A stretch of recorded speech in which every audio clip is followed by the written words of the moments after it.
risk manager considère qu'il est le coordinateur de la gestion des risques, mais aussi des sinistres. Qu'il est évidemment le claims leader, certainement pour les claims non standards.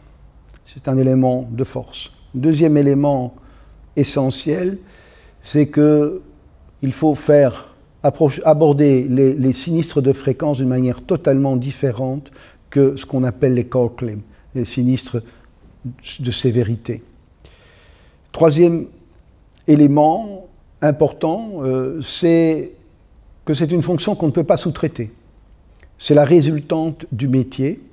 C'est celle qui justifie, semble-t-il, quand même la fonction de risk manager dans son importance. Et on considère que un apport extérieur, même d'un courtier, n'est pas crucial dans cette gestion.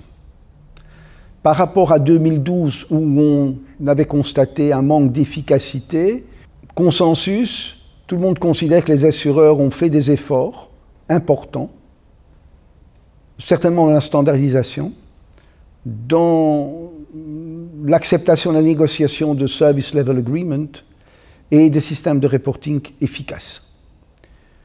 En termes de qualité, la question demeure ouverte. Les éléments de mesure ne semblent pas encore être existants ou du moins performants.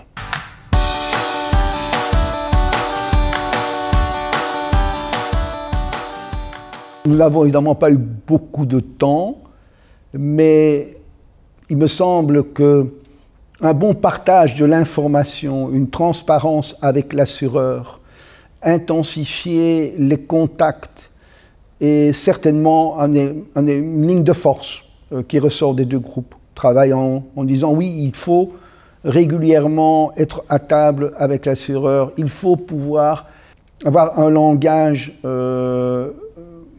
efficace pour que tout le monde comprenne les enjeux, certainement dans les sinistres de fréquence, partager l'information et essayer de faire des scénarios de risques catastrophiques ou de sinistres catastrophiques pour voir si un wording ou une interprétation pourrait résister à une réalité.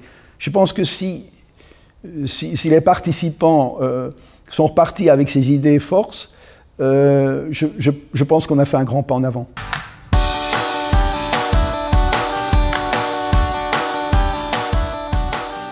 Très bonne ambiance autour de la table, pour un sujet quand même qui n'est pas simple et qui couvre toutes les facettes de l'entreprise, depuis les personnes en passant par le core business. Une grande discussion sur ce qu'on pourrait appeler les produits traditionnels par opposition aux produits émergents, les marchés émergents, où là on constate que cette notion de fidélisation est très importante et elle a été partagée. Autour de la table, il y avait des échanges, pas toujours très évidents à gérer parce que ça partait dans tous les sens. Et il y avait un désir de trouver chez l'autre une réponse à des questions qu'on se posait. La chose peut-être la plus complexe a été en 1 minute, de rendre la qualité de tous ces échanges. Que j'ai trouvé très intéressant, si je mets en parallèle les deux groupes que j'ai eu le plaisir d'animer, c'est finalement qu'ils ont les mêmes préoccupations et la même sensibilité par rapport à cette matière qui finalement est la résultante de la mutualisation et que tout le monde ne voudrait pas voir, mais elle existe.